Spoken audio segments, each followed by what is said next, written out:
dia, bom dia, bom dia. Bom dia, meus irmãos. Dia 29 dias, caminhando, começando o dia junto com vocês, aprendendo a palavra, meditando na palavra, crescendo na palavra. Irmão, se a Bíblia, se a palavra de Deus, ela se torna o fundamento da sua vida, sua casa, ela vai ser inabalável. Quando nós estabelecemos o fundamento, nós estamos também determinando que tipo de casa nós vamos construir, que tipo de casa nós vamos edificar. Então, quando a palavra de Deus ela vai se tornando o fundamento da nossa vida, nós estamos declarando o tipo de casa, o tipo de vida que nós vamos viver, o tipo de casa, o tipo de vida que nós estamos vendo ser construída. Então, que você possa realmente ser esse construtor sábio, esse construtor da sua própria vida.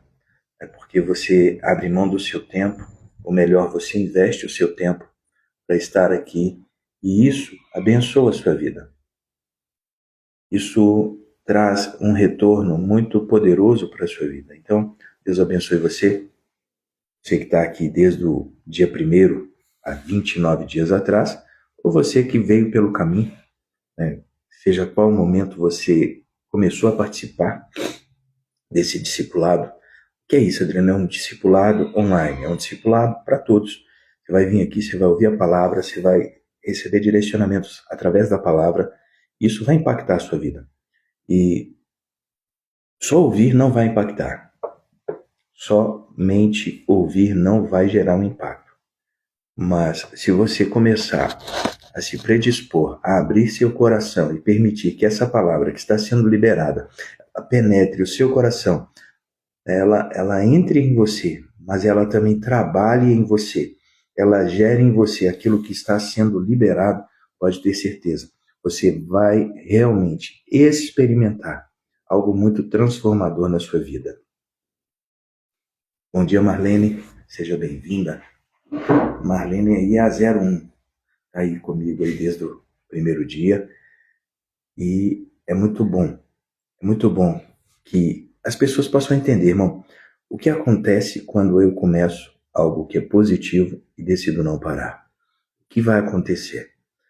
O que vai acontecer na sua vida se você realmente começa a entender a palavra, estudar a palavra de Deus, ler a palavra de Deus e aprendê-la? Qual o resultado disso na sua vida? O que isso vai impactar a sua vida? O que isso vai gerar de transformação na sua vida? Como isso vai afetar as áreas da sua vida? Não é só a questão da área espiritual. Nossa vida ela é pautada de 12 áreas. Existem 12 áreas na nossa vida. Agora, imagine que você está aqui, cada dia pela manhã, você está investindo tempo na sua vida espiritual. E eu acho isso muito interessante porque algumas pessoas querem cuidar primeiro da saúde, outros querem finanças, outros querem relacionamento. Mas quando eu decido cuidar da minha vida espiritual, eu estou colocando, em primeiro, aquilo que diretamente fala de quem eu sou. Eu sou um espírito, possuo uma alma e habito em um corpo. O homem é um ser tripartido. Então, eu sou um espírito, possuo uma alma e habito em um corpo. Bom dia, Elisa. Eu não sou o meu corpo, eu não sou a minha alma. Eu possuo uma alma e habito em um corpo. Então, eu sou um espírito. Se eu sou um espírito, quando eu decido investir tempo, investir cuidado, investir recursos para cuidar, para alimentar, para trabalhar no meu espírito, o que eu estou fazendo? Eu estou cuidando de quem eu sou. O meu corpo, quando eu morro, ele volta para a terra. A minha alma fala da minha mente, das minhas emoções, da minha vontade. O espírito é o que eu sou. Então, o meu espírito, o seu espírito, ele é eterno. E se ele é eterno, a maneira como você vive aqui, a maneira como você está cuidando dele aqui, a maneira como você está direcionando o seu espírito aqui, como você está treinando o seu espírito aqui, isso vai impactar a sua vida por um todo. Então, é muito importante que você entenda o que você está fazendo para que o quê? Para que você tenha clareza e você possa realmente, né, começar e não mais parar. Que você comece e não mais pare. E o que acontece lendo a palavra de Deus, né? Hoje eu quero começar com você aqui não quero começar pelo Antigo Testamento. Vamos começar pelo Novo Testamento. Na passagem de hoje a gente está aqui em Romanos. Romanos 12 é uma parte muito interessante daquilo que Paulo escreve, né? O livro de Romanos em si é um livro muito apaixonante. É um livro que eu te confesso que toda vez que eu leio, eu vejo coisas que eu ainda não tinha visto. Mas tem coisas que estão ali que uma vez que você vê, você não consegue mais desver. E elas entram e elas comunicam de uma maneira muito grandiosa, muito poderosa, para que nós possamos cada dia mais, toda vez que você estiver lendo a Bíblia, você passar por essa passagem, isso vai ser muito forte em você. Romanos 12, no verso 1, o que Paulo fala? Hoje eu trouxe até a minha Bíblia 365 aqui, que eu estava usando sempre online, mas hoje eu quis trazer de papel para mostrar para as pessoas qual é a Bíblia que nós utilizamos aqui. Romanos 12, no verso 1, a passagem do Novo Testamento do dia de hoje. Olha o que fala. Portanto, irmãos, suplico-lhes que entreguem seu corpo a Deus, por causa de tudo que ele fez por vocês, que seja um sacrifício vivo e santo do tipo que Deus considera agradável. Esta é a verdadeira forma de adorá-lo. Então, Paulo começa a fazer aqui o quê? Ele começa a fazer menção do que é o culto. Como que nós devemos cultuar ao Senhor, né? Sacrifício vivo transforma o ministério em adoração real. Se eu quero viver o ministério para o Senhor, a minha chamada ministerial para o Senhor, como que essa chamada ela é estabelecida? É uma vida sacrificial. A vida dessa pessoa se torna um sacrifício. O sacrifício vivo. Porém, o sacrifício vivo ele transforma o ministério em um culto de adoração a Deus. A pessoa que vive isso, o que acontece? A vida dela é 24 horas uma expressão de adoração a Deus. A verdadeira, veja bem, reforma que nós vamos viver, segundo a revelação que Paulo tem aqui, ela é interna. Porque se você vai no verso 2 de Romanos 11, de Romanos 12, o que fala aqui? Fala assim, não imitem o comportamento e os costumes deste mundo, mas deixem que Deus os transforme por meio de uma mudança em seu modo de pensar. Como é a mudança, segundo Paulo? No dia que eu entendi isso aqui, irmão, isso para mim foi muito libertador. Porque, entenda uma coisa, né? Se você estiver anotando, anota isso, porque isso é chave, você vai carregar isso a sua vida inteira. A salvação é pela graça. Salvação é pela graça. Ninguém paga pela salvação, você não tem como pagar pela sua salvação.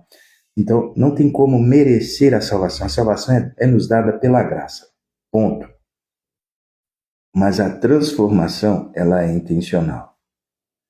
A pessoa precisa aplicar a vida dela para viver uma transformação. Ela precisa se colocar nesse lugar de ter uma intenção. Eu quero viver o Evangelho e ser transformado por ele. Porque senão o Evangelho vai ser apenas mais um conteúdo na vida dessa pessoa. E o Evangelho não é para ser mais um conteúdo. O Evangelho é o poder de Deus para a salvação de todo aquele que nele crê. Mas o Evangelho também, ele é carregado de uma boa nova, de uma boa notícia. Então, se ele é carregado de uma boa nova, de uma boa notícia, a partir do momento que eu ouço o Evangelho, as boas novas, as boas notícias entram na minha vida, a minha vida não pode mais ficar da mesma forma. As áreas da minha vida, elas não podem mais ficar da mesma forma. Agora, o que acontece? Isso é muito pessoal, porque todos vão e podem ouvir o Evangelho, mas há muitas pessoas que elas vão consentir, por mais que ela possa ter escutado o Evangelho há um dia, uma semana, um mês, ou um ano, 10 anos, independente do tempo, se essa pessoa, até que essa pessoa, ela realmente, ela não tome um choque de realidade e ela possa olhar para aquilo que o Evangelho, a boa nova, a boa notícia carrega, e olhar para a sua própria vida e ver que há um distanciamento, não há uma comunicação, não conversa. O Evangelho que ela ouve e a vida que ela vive destoa. Até que essa pessoa não consiga perceber isso, ela não veja isso, ela não vai virar uma chave para falar assim: por que eu não estou vivendo tudo isso? Por que a minha vida não é isso ainda? E é quando ela realmente ela vai sair de uma cadeira onde ela vai ficar só ouvindo, assistindo, porque muitas vezes ela vai ver pessoas que estão à sua volta e muitas vezes pessoas que o Evangelho alcançou depois e a vida dessas pessoas está sendo transformada, mas a vida dela, que veio antes, está travada. Travada por quê? Porque o Evangelho parece que é apenas mais um conteúdo na vida dessa pessoa. O Evangelho não gera a transformação, não gera aquilo que realmente a pessoa quer viver. E o que ela quer viver? Presta atenção no que o texto aqui de Romanos 12 fala. Não imitem o comportamento e os costumes deste mundo, mas deixe que Deus transforme por meio de uma mudança no modo de mente. Veja bem, a mudança no modo de mente, ela acontece, né, na vida de toda pessoa, ela precisa acontecer na vida de toda pessoa. Ou seja, a maneira que eu pensava antes de conhecer a Deus, da palavra me alcançar, antes de eu receber Jesus como meu Senhor e Salvador, a maneira de pensar do meu velho homem tem que ser substituída por uma nova maneira de pensar. A maneira que eu enxergava as coisas no meu velho homem tem que ser transformada no meu novo homem. Eu não posso ser um novo homem se eu continuo pensando da mesma forma, porque o impacto do Evangelho é que ele vai mexer com o seu sistema de crença, e é interessante porque quando fala do pensar, está falando principalmente também da esfera da sua alma. Você possui uma alma. Então, na alma fica a vontade, fica as suas emoções, fica os seus sentimentos, fica os seus pensamentos. Então, é um impacto que acontece dentro. Só que, o que Paulo continua falando aqui? Vocês precisam aprender precisam passar por uma mudança no modo de pensar, a fim de que, qual é o benefício da pessoa que ela tem o seu modo de pensar transformado depois que o Evangelho alcança a vida dessa pessoa? Qual é? A fim de que experimentem, a fim de que essa pessoa ela possa viver. Viver o quê? A boa, a agradável e perfeita vontade de Deus. Deus tem uma vontade que é boa, perfeita e agradável. Então, qual é o caminho para experimentar? Eu pergunto isso sempre. Quer viver a boa, agradável e perfeita vontade de Deus? Porque Deus tem isso. Uma boa, agradável e perfeita vontade de Deus. Se tiver 1000 pessoas no auditório perguntar isso, as 1000 pessoas levantam a mão e falam: eu quero. Então, entenda que Deus tem uma vontade que é boa, perfeita e agradável. Porém, para viver essa vontade tríplice de Deus, o que eu preciso fazer? Mudar minha maneira de pensar. É isso que Paulo está ensinando. Não vai acontecer por acaso. Não vai acontecer simplesmente porque tem que acontecer. Acontece quando a minha maneira de pensar é mudada. Acontece quando o meu sistema de crença é mudado. Quando aquilo que o velho homem pensava é substituído por uma nova maneira de pensar para o novo homem. Adriano, e como que eu posso estabelecer uma mudança de pensamento para o meu novo homem? Se você está aqui, você já está a caminho disso. Se você está participando comigo desses 365 dias lendo a Bíblia, se você está participando desse discipulado, o que vai acontecer na sua vida? É natural que a sua maneira de pensar vai mudar. A sua maneira de enxergar situações, de perceber coisas, de perceber a vida vai mudar. Você vai deixar a caixa. A palavra fala: transformai-vos pela renovação da vossa mente. Paulo fala o quê? É necessário que você mude a sua maneira de pensar. A palavra transformai-vos é mudar de forma. Então, o que acontece? Imagine que existe um molde.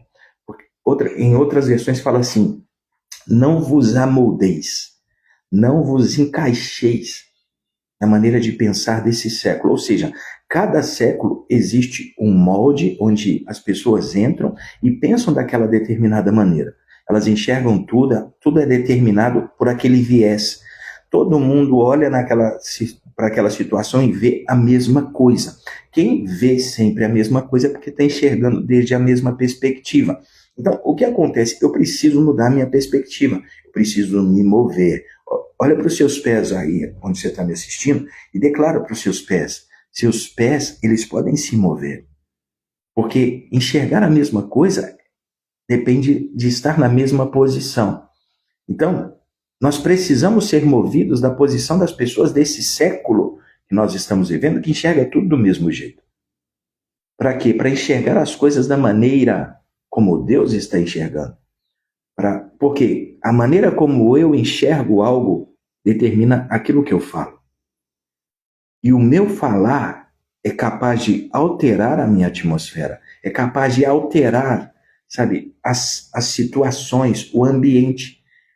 Existem situações, milagres, existem coisas que você foi chamado a viver, entenda isso, que enquanto você não mudar a sua maneira de pensar, você não vai conseguir falar aquelas coisas. Você pode muitas vezes até tentar pronunciá-las, mas não vai sair com vida, não vai sair com fé, vai sair porque você está muitas vezes repetindo algo que alguém está te pedindo para falar. Então, é necessário o quê? Não vos amoldeis, saia do molde, saia da forma de pensar deste mundo. Para quê? Para que experimenteis a boa, perfeita, a boa, agradável e perfeita vontade de Deus. A minha maneira de pensar, quando é alterada, gera essa transformação na minha vida. E eu começo a experimentar tudo aquilo que Deus realmente me chamou a viver. Isso é necessário? Sim, só se você quer realmente viver a boa, agradável e perfeita vontade de Deus. Você quer viver essa vontade tríplice de Deus? Porque se você quer, irmão, você está no caminho. Eu estou aqui para poder te ajudar a somar nessa construção dessa nova maneira de pensar. Nessa construção de olhar para as situações, para olhar para esse mundo, para olhar para as adversidades, para as dificuldades e não falar, sabe, Marlene, aquilo que as pessoas naturais falam. Não falar aquilo que a maioria fala. É aprender que a sua mente ela foi transformada, ela está sendo alinhada, alimentada pela mente de Deus, através da palavra de Deus, e a sua vida ela vai entrar em alinhamento para viver a vontade tríplice, a vontade que é boa, agradável e perfeita. Amém? É algo muito poderoso, é algo muito prazeroso. Em Romanos ainda, o que fala aqui? Fala do serviço, né? Vai falar do serviço com dignidade que reflete o caráter de Cristo. Romanos 12, no verso 6, fala do dom ministerial que cada pessoa recebe. E esse dom ele tem que ser exercido com excelência e ele é proporcional à fé de cada um. Como que eu posso fazer o meu dom crescer? Né? Porque imagine você que todas as pessoas que recebem Jesus como Senhor e Salvador, eles também têm um dom. Adriano, qual a importância do dom? Qual é o impacto de um dom na minha vida? Aí eu te pergunto, qual dom espiritual você tem? Qual dom você tem, Marlene? Qual dom você tem, Elisa? Você que me assiste, qual dom você tem? Qual dom espiritual? Porque o dom, ele também é dado pela graça. Você não paga pelo dom. O dom, ele não é como uma loja de aplicativos. Não é como se você pudesse acessar a loja de aplicativos aí do seu celular, entrar lá e escolher qual dom eu quero. O dom, eu falo que ele é como um aplicativo do reino que Deus coloca na nossa vida. Só que nós não podemos escolher e não temos como pagar pelo dom. Mas o dom é dado pela graça. Ele é dado pela graça para servirmos ao corpo de Cristo, para serviço de todo cristão alinhado. Agora, o que acontece? Eu recebo um dom. Esse dom, ele vai crescer e ele vai desenvolver segundo a medida da fé.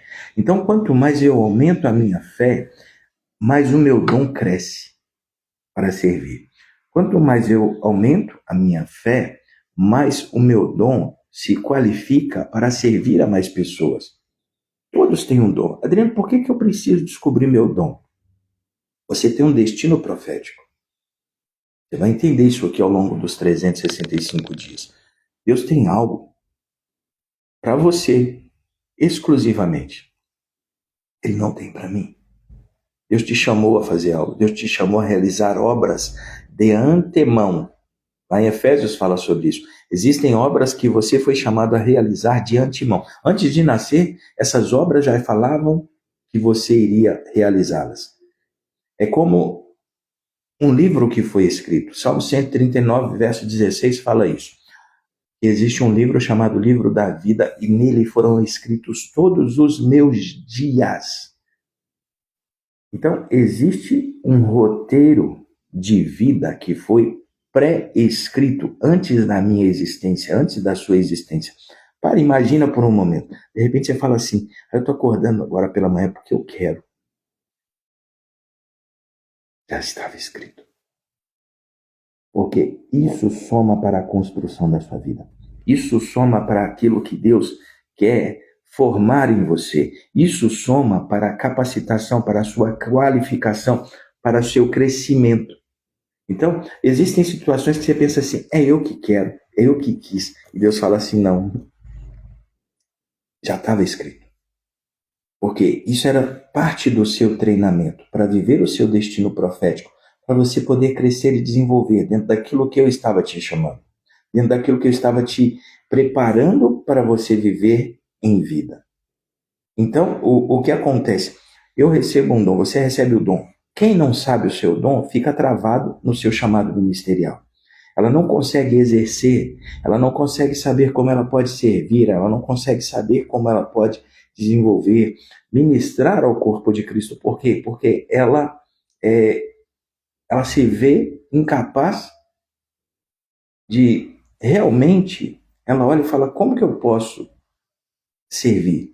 É como uma mão que não sabe que é mão. É como uma boca que não sabe que é boca. É como um olho que não sabe que é olho. É um nariz que não sabe que é nariz. Agora, a partir do momento que você tem a revelação, o entendimento de qual é o seu dom, aí você vai viver o DDD. Escreve aí, DDD.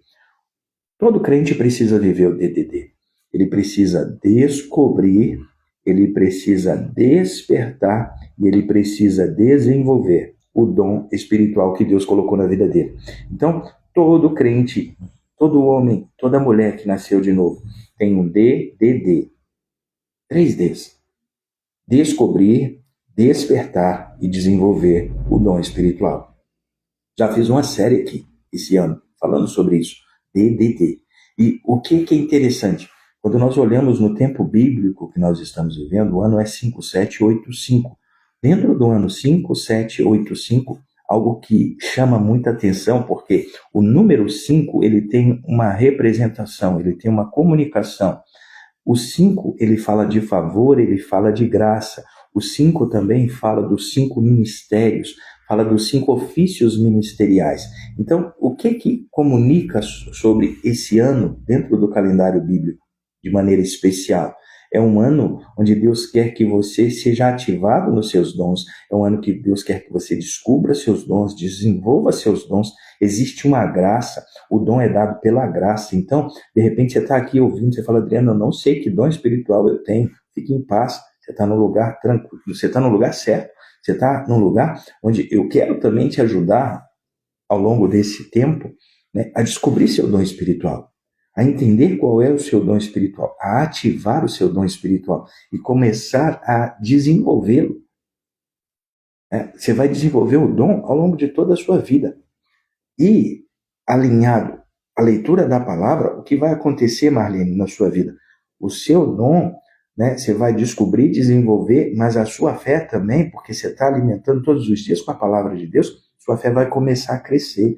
Sua fé é uma fé crescente, não é uma fé estagnada, não é uma fé travada, não é uma fé limitada. Sua fé vai crescer, e se sua fé cresce, a dimensão do seu dom cresce. Você vai parar de olhar para o seu dom como um adorno e vai entender que o seu dom é uma ferramenta espiritual que Deus te deu para você se se destacar, para que você saia do meio da multidão nessa terra, para que você possa entender que você é singular pelo dom que você carrega. Agora, veja bem, o ministério, ele é multidimensional e ele precisa de um coração íntegro. Para viver uma vida ministerial, né, existem várias posições, existem várias conotações que o ministério pode ter na vida de uma pessoa. Só que isso requer um coração íntegro. O que é íntegro? Para algumas pessoas, a palavra íntegro está conectado à ética, à moral. É mais que isso, é um coração inteiro, é um coração presente naquilo que você está fazendo, naquilo que você se predispôs a fazer. Para mim, irmão, estar aqui com você a cada manhã faz parte do meu ministério como mestre. Faz parte. Eu não estou aqui porque eu não tenho algo, eu não tenho nada para fazer. Eu não venho aqui abrir uma live, sabe, todo dia, 6:30 da manhã, para compartilhar a Bíblia com você, porque eu sou uma pessoa desocupada. Não, é porque isso, para mim, faz parte do meu ministério. Porque, presta bem atenção, todo dia você abre a sua internet, tem um monte de lixo na internet, tem um monte de pessoas falando um monte de besteira na internet, poluindo as redes sociais. Agora presta atenção, porque a palavra é redes sociais. Se é redes sociais, imagine que a internet é como um oceano. Tem lixo, mas também tem alimento. Tem coisas ruins, perigosas, mas também tem alimento, tem vida. Tudo depende do que eu, com a minha rede social, quando eu abro meu Instagram, que eu estou abrindo a minha rede social, eu tenho uma rede. Você tem uma rede. Está entendendo? Coloca aí nos comentários a palavra rede se você está entendendo e não está dormindo. Tem que te manter acordado. Você tem uma rede social, eu tenho uma rede social. Então, eu abro a minha rede social para quê? Para entrar nesse oceano que é chamado de internet. E aqui, eu com a minha rede social, eu começo a liberar vida. Porém, eu tenho uma rede. E a minha rede é para quê? Para capturar vidas para o Evangelho. Amém. Amém, Marlene. A minha rede aqui é para capturar vidas. Lembra quando Pedro e outros discípulos estavam ali, Jesus chamou eles e falou assim, que a partir daquele momento eles não seriam mais pescadores de homens, eles não seriam mais pescadores comuns, mas pescadores de homens. Então, imagine, é uma rede, irmão. Eu tenho uma rede social, você tem uma rede também. E o que nós precisamos? Acordar e começar a utilizar a nossa rede para quê? Para usá-la de maneira sábia. Vamos usar para o reino. Então, isso aqui faz parte do meu ministério. Meu ministério é de ensinar. E quantas pessoas precisam aprender? Um número infinito. Agora, a segunda pergunta, quantas pessoas querem aprender? Aí já é outra coisa. Agora, você consegue imaginar que hoje a gente vive uma era onde muito do conhecimento que você precisa está disponível, mas a maioria das pessoas não quer esse conhecimento? Vivemos uma era onde o conhecimento ele está disponível, acessível, a pessoa tem a ferramenta que ela precisa para acessar esse conhecimento. Muito desse conhecimento é gratuito. Não estamos falando aqui de pagar, porque pagar para muitos é uma desculpa, eu não tenho. Nunca é eu não tenho, é eu não quero investir, eu não quero colocar meus recursos nisso. Só que muito do conhecimento hoje que está sendo disponibilizado nas redes sociais, na internet, é gratuito. As pessoas só não têm compromisso para poder aprender e receber disso. Então, o que nós precisamos entender aqui, fechando essa parte de Romanos? Nós precisamos ter um coração íntegro naquilo que estamos fazendo. Íntegro é o que? Inteiro. Eu estou inteiro naquilo que eu faço. Eu estou presente naquilo que eu faço. Eu faço isso com intencionalidade, não estou fazendo por ocasionalidade, sabe? Não é por para ver o que acontece. Eu sei que se eu começo algo e eu não paro, isso vai dar, uma hora isso vira, uma hora isso gera um resultado. Tudo tem um tempo de semeadura para depois você começar a colher os frutos e ver o crescimento disso. Só que o quê? Muitas pessoas querem fazer coisas grandes, mas elas não querem começar pequeno. Então, é muito importante passar por esse processo. Uma pergunta para você: você serve conforme sua chamada e com humildade? Porque o dom espiritual não é para te colocar orgulhoso. O dom espiritual que foi te dado é para que você possa servir aos outros. O dom não é para exibição, é para serviço. Guarda isso. Quando Deus confia dons aos homens, ele está fazendo daquele homem um mordomo das pessoas. Agora, se eu tenho um dom espiritual e eu não estou servindo, eu estou consumindo o meu dom não pode ser um título que eu carrego. O meu dom é para o meu serviço às pessoas através de Cristo. Eu sirvo de Cristo através do dom que ele me confiou, que ele colocou sobre a minha vida. Agora veja bem, dedicação digna ao trabalho espiritual e honra ao reino. É isso que nós precisamos fazer. A partir do momento que eu entendo o meu dom, eu preciso dedicar uma dedicação digna para servir as pessoas através daquilo que Deus colocou na minha vida. Agora vamos lá no início, onde nós falamos do Novo Testamento. Estamos lá em 2 Crônicas, capítulo 24 e 25. Então, o que está falando aqui hoje, né? Está falando sobre Joás. Joás é o próximo rei. Estamos aprendendo com os reis. Aprendendo o que fazer, mas também aprendendo o que não fazer. E aqui a gente vê os reis de Judá e os reis de Israel. Os reis de Judá, por quê? Porque houve uma ruptura dentro do reino de Israel, né? Quando o filho de Salomão sobe o trono, trouxe uma divisão. E uma tribo, que foi a tribo de Judá, que era a tribo de Davi, ficou com ele. E as demais tribos, elas foram para outro caminho. Tudo isso por conta de quê? De um governo que demandou muito do povo. Salomão, ele demandou muito do povo de Israel. E quando o seu filho sobe ao trono, ele não teve sabedoria, ele não teve um coração sábio para ele ouvir o conselho daqueles que estavam falando a sua vida, mas ele ouviu os conselhos errados. Então, ouvir conselhos é importante.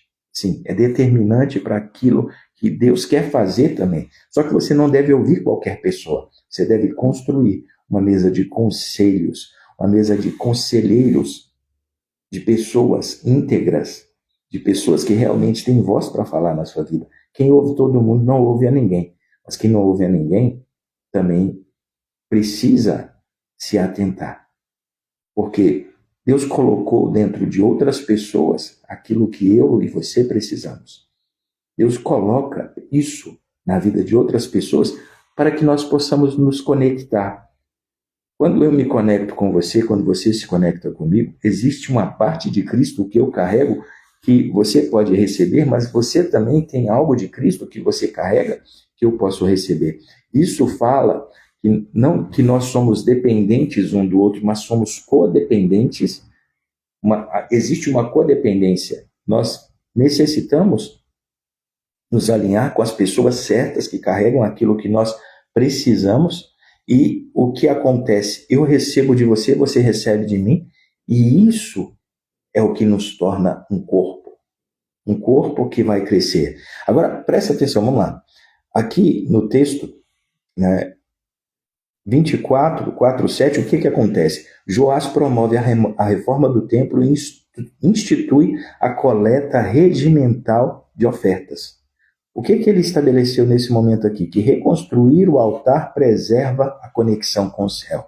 Irmão, o altar quebrado, quem tem um altar quebrado, ele cortou a antena de Wi-Fi com o céu. Uma vida que tem um altar quebrado. Porque ela parou de edificar o altar da sua própria vida, o altar dentro da sua casa. Então, manter esse altar ali presente é como se você estivesse fazendo a construção, a manutenção da sua antena de Wi-Fi, para que ela possa continuar operando, para que você possa continuar conectando aos céus. Então, é importante ter consciência, entender do altar, presta atenção. Lá em Israel, 1 Reis, capítulo 17, 16 ou 17, Israel estava pervertida, estava andando totalmente perdida espiritualmente. Pedro está aí, né? Seja bem-vindo, Pedro.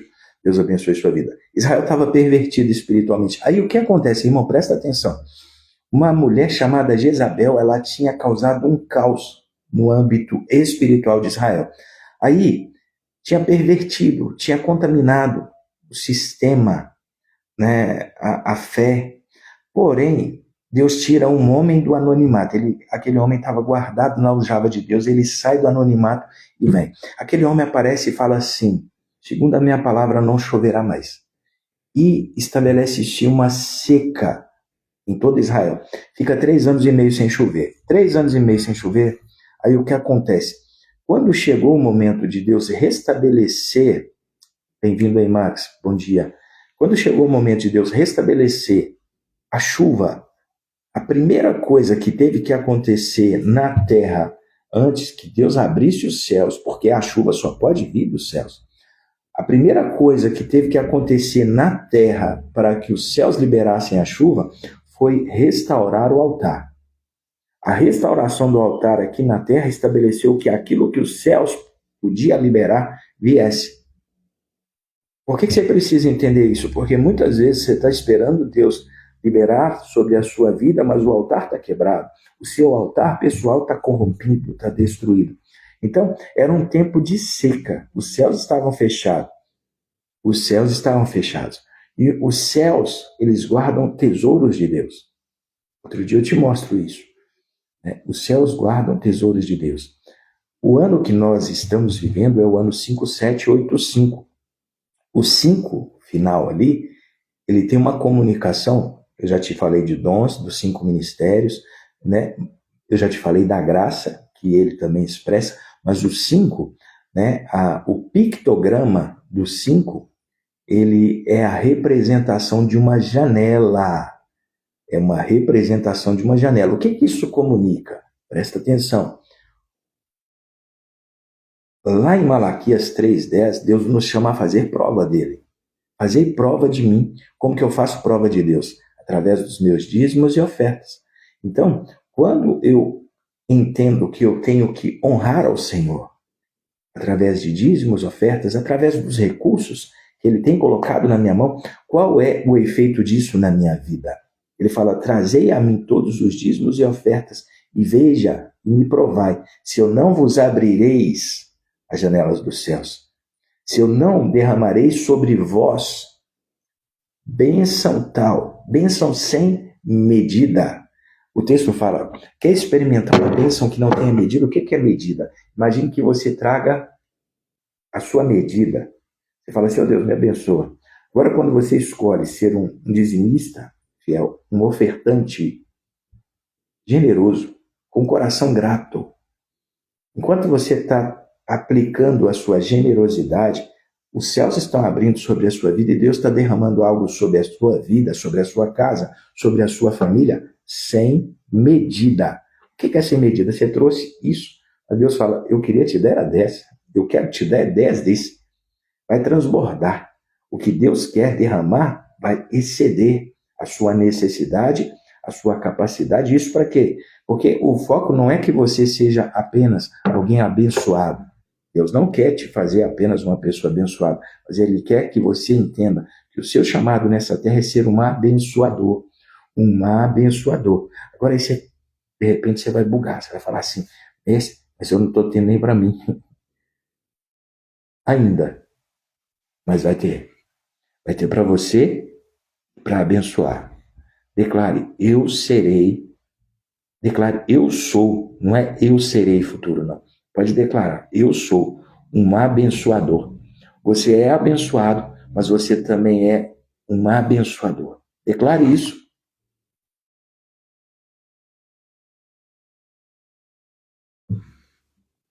Então, reconstruir o altar preserva a conexão com o céu. Quando o altar é estabelecido aqui na terra, irmão, você está construindo um canal, uma conexão com os céus. Restaurar o altar significa retomar a centralidade de Deus na comunidade. É entender que Deus está no centro. O que nós vemos a Bíblia de capa a capa? É uma guerra de altares. É uma guerra de altares. Os filhos de Deus estabelecem um altar, os filhos das trevas vão estabelecem outro altar. É uma guerra de altares. Agora, imagine a geração que nós estamos vivendo. A guerra de altares, como está? Você lembra que nós começamos lá em Romanos 12? Eu nem tinha planejado isso, mas lá em Romanos 12, o que fala? Fala do sacrifício vivo. Portanto, irmãos, suplico-lhes que entreguem seu corpo a Deus por causa de tudo o que ele fez por vocês, que seja um sacrifício vivo e santo. Agora, presta atenção, por que isso? Porque você tem que entender que você foi chamado a viver como um altar santo e vivo. Você é o altar, mas você também é o sacrifício.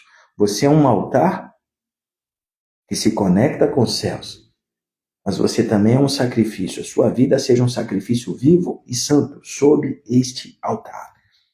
Quantos estão entendendo? Você está entendendo? Reage aí. Escreve, eu sou um abençoador. Eu sou um abençoador. Irmão, eu sou um abençoador. Adriano, você tem muito tempo. Não, eu tenho tempo igual todo mundo. Mas você fica aqui ensinando. Eu fico ensinando porque isso faz sentido para mim. Eu estou aqui ensinando porque isso faz parte do meu ministério como mestre. Daquilo que eu preciso permitir que flua através da minha vida. E quanto mais eu deixar isso fluir da minha vida, irmão, mais abençoado eu sou. Sabia disso? É quando eu dou que eu sou abençoado. Não é quando eu retenho, não, sabe, Elisa? Elisa, você é uma abençoadora. Você é abençoada, mas você também é uma pessoa que Deus está preparando. Deus vai te encher tanto, Deus vai derramar tanto na sua vida que você vai ser um canal de bênção para outras vidas. Você não é um rio, você não é uma represa, você é um rio. O que Deus coloca na sua vida vai ser muito maior que a sua capacidade. Isso vai abençoar vidas que vão se conectar com você. Agora, uma pergunta para você. Você está ativo na reconstrução do templo espiritual que Deus colocou em você? Você está reparando todos os dias, está buscando estabelecer todos os dias esse altar vivo que se chama a sua vida? Ou isso está totalmente quebrado? Irmão, a nossa vida, veja bem, ela é marcada por altos e baixos muitas vezes. A nossa vida não é assim, porque muitos querem viver uma vida assim, ó. A minha vida tem que ser sempre tranquila, em paz, bonitinha, tudo perfeitinha, e não vai ser. Não vai ser, não vai ser. Não espere isso. Sabe por quê? Porque você está vivo, você está viva. A sua vida vai ser assim, ó. Sobe, desce, sobe, desce, sobe, desce. O sinal, quando você vai lá no hospital, a pessoa pode estar dormindo, tem um aparelho ligado nela, e aquele aparelho que mostra que ela está viva. O aparelho fica assim, tu, tu, tu, tu, tu, tu, tu, tu. No dia que você chegar lá e o aparelho estiver assim, a pessoa morreu. Então, para de querer viver essa vida aqui, ó. Sua vida é assim. Só que, quanto mais você entender isso aqui, mais você vai fazer que a sua vida seja assim, ó. Subindo cada vez mais. De glória em glória, cada vez mais. Por quê? Porque você é uma pessoa que cuida do altar de Deus. E o altar de Deus não é somente aquele que tem lá no prédio da igreja que você congrega. É a sua vida. A sua vida é um altar, mas também é um sacrifício. Amém, Marlene? Você é abençoada e quer cada dia poder abençoar todos à sua volta. E vai ser, já é e será cada vez mais. Então, manter o altar sendo reparado, edificado, a manutenção do altar, ela é vital. Agora, presta atenção, o altar reformado gera adoração genuína. O altar reformado gera adoração genuína. Irmão, nunca caia no ativismo. Nunca caia no ativismo. O que é o ativismo? É começar a fazer coisas e muitas vezes perder o sentido daquilo que você está fazendo. Muitas pessoas caem no ativismo religioso. Elas vão à igreja praticamente todos os dias, estão participando de coisas conectadas à igreja, à vida de fé todos os dias, mas de uma maneira ativista, ocupando o seu tempo. Ela não tem noção do que ela está fazendo. Então, não caia, porque no ativismo, algumas pessoas falam assim, não, eu vou cuidar da minha vida, eu vou cuidar do meu trabalho, eu vou cuidar da minha família. E ela se fecha em si só. Isso é egoísmo. E o que acontece? Ela relaxa na sua vida espiritual, porque muitas vezes ela ainda não tem maturidade para fazer isso sozinha. Ela entendeu que a vida espiritual dela é ir em uma reunião uma vez por semana e sentar ali e ouvir uma palavra meia hora. Só que se ela se afasta de um grupo de pessoas, ela começa a morrer espiritualmente, ela começa a se apagar, ela começa a passar por lutas e dificuldades, e só que ela não consegue perceber que o altar dela está quebrado, que a vida dela se distanciou do altar, que ela deixou de ser um altar, mas também de ser o sacrifício. Porque muitos querem fazer só o que querem fazer, e fazer só o que quer fazer, irmão, não te torna um sacrifício. Tem coisas que vão ser um sacrifício para você fazer. De repente, dentro daquilo que nós propomos aqui, ler a Bíblia todo dia é um sacrifício para você. E sacrifício libera poder. Sacrifício libera poder. Quando Elias ele vai ali e reedifica, ele falou, Deus quer abrir o céu novamente. Então, para abrir o céu, a primeira coisa que nós precisamos fazer é estabelecer um altar na terra. Ele constrói o altar, ele repara o altar. Quando ele repara o altar, ele fala assim, agora nós precisamos do sacrifício. E ele fala assim, eu quero água. Tinha 3 anos e meio que não chovia, ele pediu água. Aí trouxeram uma talha de água. Ele falou, entorna. Ele fez um buraco. Ele cavou um buraco em volta do altar. E eles derramaram aquela água sobre as pedras. As pedras ficaram molhadas, os gravetos que estavam ali estavam molhados. E a água foi enchendo. Ele pediu um segundo, ele pediu um terceiro. E ficou inundado. Muita água, muita água. Agora presta atenção, o desafio ali era que Deus liberasse fogo. Os profetas de Azera, de Baal e Azera, eles tinham que clamar por fogo, porque Baal era conhecido como Deus do fogo. E eles clamaram da manhã até o meio-dia e eles não tiveram resposta. Elias debochava, falou, ele deve estar dormindo, ele deve estar viajando, esqueceu de vocês. Aí, quando eles desistiram, Elias entrou, ele fez isso, irmão. A palavra fala que depois que ele prepara o altar e coloca o sacrifício, ele ora.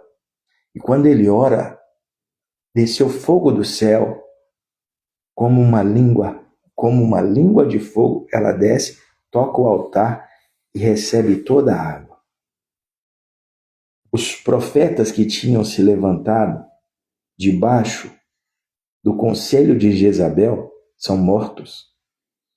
Elias, ele sobe ao monte e ele começa a orar para que Deus enviasse chuva. Ele dobra o seu joelho por 7 vezes. Ele dobrou uma vez, ele chama o seu moço e fala assim, vai lá na ponta e olha se está vindo chuva. E o jovem ia, voltava e falava, Elias não está vindo. Elias dobrava de novo os seus joelhos na posição fetal e orava. E ele falou pela 2ª vez, pela 3ª vez, pela 4ª, pela 5ª, pela 6ª. Na 7ª vez, aquele jovem veio e falou, Elias, eu vejo bem distante uma pequena nuvem como a mão de um homem. Elias falou, é a chuva. Ele viu um pequeno sinal. Ele falou, é a chuva. Ele falou, vamos correr. Vamos correr. Ele falou, vai a Acabe, fala com Acabe para aparelhar o seu carro e sumir daqui, porque a chuva está vindo. O que trouxe a liberação daquilo que só os céus podiam fazer, querido? Aquilo que foi feito aqui na terra. O altar foi edificado, o sacrifício foi apresentado, os céus se liberaram. Quer ver o céu se abrir? Cuida do altar da sua vida. Cuida do altar da sua vida. Não negocie aquilo que Deus te chama a entregar. Não negocie aquilo que Deus te chama a entregar sobre o altar. O altar é a sua vida, mas o sacrifício muitas vezes vai ser você. Algumas vezes vão ser coisas que Deus colocou na sua vida. Presta atenção. Quando Deus chama Abraão, Abraão é chamado do pai da fé, 25 anos esperando uma promessa se cumprir. Quando ele recebe Isaac, em um determinado tempo, depois que ele recebe Isaac, Deus chama Abraão e fala assim: eu quero um sacrifício seu. Eu quero que você venha ao meu altar novamente. E que você reconstrua o meu altar. E que você me apresente um sacrifício. Não se afaste do altar de Deus. Para que você não tenha que viver a experiência de Abraão. Ele se afastou do altar, Deus falou assim: agora é tempo de voltar ao altar, Abraão. Tem tempo que eu não vejo você no altar. E Abraão, quando você pega toda a vida dele, sabe, Marlene, em Gênesis, você vai ver que Abraão foi um homem que estabeleceu vários altares a Deus. Mas chegou um determinado momento, ele recebeu a promessa, o filho da promessa, e você vê que parece que Abraão se distancia do altar. E naquele tempo, acredito que o menino devia estar com entre 7 e 10 anos de idade. Deus chama novamente Abraão, falou: Abraão, venha ao altar. Porque é como se a vida dele tivesse se desconectado daquele lugar. E ele: tá bom, pai, o que o senhor quer de mim? Ele falou: eu quero um sacrifício especial. O que o senhor quer de mim? Eu quero seu filho.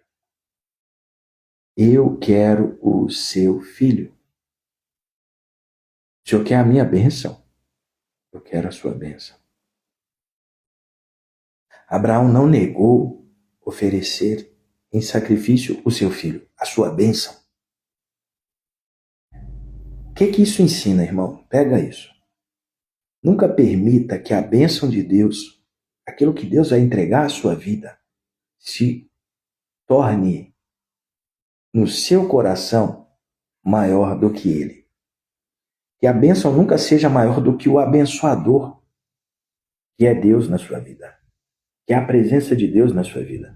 Nunca ame tanto a bênção que Deus coloca na sua vida, Elisa, a ponto de se afastar de Deus, de se afastar do altar de Deus, de deixar de ser uma pessoa que tem um altar na sua própria vida. O que acontece? Aí Deus chama Abraão e oferta o seu filho, e sacrifica o seu filho. E Abraão não negou, irmão. Ele não negou. Ele pega o filho e vai. Ele pega a madeira, ele pega o fogo, ele pega o filho, os servos e vai. Quando ele está chegando no pé do monte, ele fala com seus criados: fiquem aqui, eu e o menino vamos lá, vamos adorar a Deus e vamos voltar. Na subida, o menino olha para ele e fala: pai, nós temos o fogo, temos a madeira, temos tudo, aparentemente quase tudo que é necessário para sacrificar. O menino era crente, ele sabia o que precisava para o sacrifício. Mas ele fala assim: mas parece que falta algo. Ele falou: o Senhor proverá, Abraão. Abraão fala para o menino: o Senhor proverá. Eles sobem a montanha e quando eles estão no topo da montanha, Abraão conta para o menino que ele seria o sacrifício, que Deus tinha pedido ele como sacrifício. O menino não fugiu. O menino falou: seja feita a vontade de Deus. O menino se entregou às mãos do pai. Ele pega o menino e deita o menino sobre o altar para sacrificá-lo. A palavra diz que ele estava com o seu machado do sacrifício erguido, pronto para descê-lo e concluir o sacrifício. Quando Deus brada do céu: pare. Na verdade, o que estava acontecendo ali, irmão? Deus não estava querendo simplesmente matar a bênção de Abraão. Quando Deus te pede para sacrificar aquilo que um dia ele te deu, a bênção dele, ele está te pedindo de volta. Ele está falando: Marlene, eu quero você de volta. Elisa, eu quero você de volta. Porque se Deus te abençoa e você permite que a bênção ocupe o lugar dele na sua vida, um dia ele vai te pedir de volta aquilo que ele te deu. Então não é que ele é mau, que ele está querendo tomar de volta Não é aquele namorado, aquela namorada que quando termina fala, me devolve tudo que eu te dei. Deus não é assim, irmão. Ele está te chamando de volta. Ele está falando, você se desconectou de mim. Gente, fala comigo. Isso não estava no script de falar com você nessa manhã. Não estava, mas não estava mesmo. Eu não sei por que está sendo dito, mas o Senhor sabe. Você que está assistindo, vai assistir, também sabe por que está ouvindo isso aqui nessa manhã. Porque eu não sei. Eu não sei. 2 Crônicas 24:15 fala da Assembleia Fiel sob o ministério de Joiada, que trouxe continuidade de culto. Veja bem, a gente está travando, o que eu recomendo fazer? Sai e entra novamente. Sai e entra novamente, que aí deve ser problema de conexão. Aqui para mim está normal, está aparecendo tudo tranquilo. Faz isso aí. Sai e entra novamente para ver se melhora. O que acontece? Joiada foi uma pessoa que restabeleceu o culto, restabeleceu o templo. Ele colocou em ordem a bagunça que estava acontecendo. Porém, ele morre. Quando ele morre, um outro rei toma o seu lugar. E o rei que assumiu não foi um rei reto, íntegro, verdadeiro. Ele foi um rei corrompido. Isso fala de quê? Veja bem, o abandono da palavra vai gerar idolatria macia. Quem abandona a palavra de Deus, quem abandona o altar, irmão, vai viver uma idolatria. Um caminho mais macio, que ele tinha recebido direcionamento de um líder espiritual e ele foi reorganizando todo o contexto espiritual dentro de Israel, e ele restabelece o culto no templo, ele restabelece as ofertas, ele restabelece tudo aquilo que precisava para que as coisas espirituais elas pudessem fluir novamente. Uma pergunta para você, veja bem, irmão, por que eu decidi chamar isso aqui de discipulado? Qual é a intenção aqui? É que você possa crescer espiritualmente. Crescer espiritualmente vai te beneficiar em quê? Presta atenção. Há alguns anos atrás, nós passamos por uma epidemia. Nessa epidemia, algumas pessoas ficaram ilhadas dentro da sua casa. Elas perderam, bem dizer, a comunicação com o mundo durante um tempo. Ficaram dentro de casa. Lembra da pandemia? Você ficou preso dentro da sua casa. Aí o que aconteceu naquele tempo? Muitas pessoas, em algumas cidades, as igrejas fecharam. Qual foi a consequência disso? Muitas pessoas foram para a internet e começaram a bombardear a internet com todo tipo de conteúdo. Aí daqui a pouco você está em casa, aí você via lá os stories de um colega, os status lá do WhatsApp de outro colega. O colega estava assistindo o show do Gustavo Lima na sua... Mas por que algumas perderam muitos membros? Tiveram igrejas que fecharam, literalmente, no meio da pandemia. E tiveram outras que se mantiveram da mesma forma. Qual é a diferença disso? Sabe qual é a diferença? Por reunir, não tem propósito, não há uma edificação sólida acontecendo. O que vai acontecer? No primeiro espalha-bolinho, as pessoas vão se perder. Na primeira coisa que acontecer, as pessoas vão se espalhar, e nesse se espalhar, as pessoas vão voltar a fazer o que elas faziam antes, o que o velho homem fazia antes. Então, o discipulado é importante na vida do crente, do cristão, porque isso vai forjar Cristo na vida dessa pessoa. E uma vez que Cristo seja forjado, veja bem, se o seu líder não estiver mais perto de você, você vai continuar caminhando como um cristão. É interessante porque nós olhamos a história de Daniel, Sadraque, Mesaque e Abidnego. Eles foram levados para uma outra nação como escravos, eles foram sequestrados, levados para uma outra nação. E a palavra fala que o tempo que eles ficaram naquele lugar, eles não se corromperam. Mas a fé deles foi testada, foi provada enquanto eles estavam naquele lugar. Por quê? Porque é isso, irmão. Porque ser crente no meio de crente é lindo. A questão é quando eu te tiro do bolinho. É quando vem o espalha-bolinho, você não tem mais o seu líder, você não tem mais os irmãos, mas você está numa caminhada, entre aspas, solitária.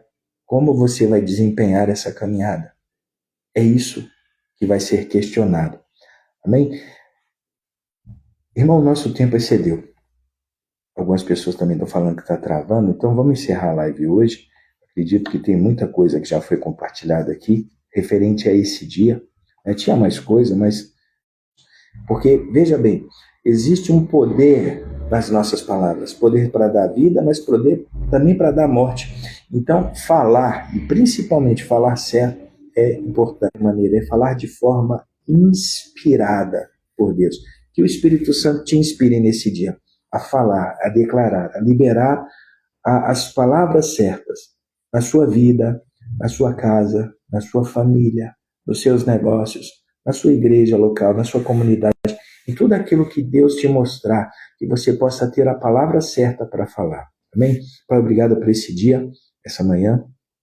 Obrigado. Obrigado por tudo que compartilhamos, falamos aqui. Eu te agradeço porque a tua palavra ela é viva, ela é vida. Aquele que se alimenta da tua palavra, Pai, ele é fortalecido.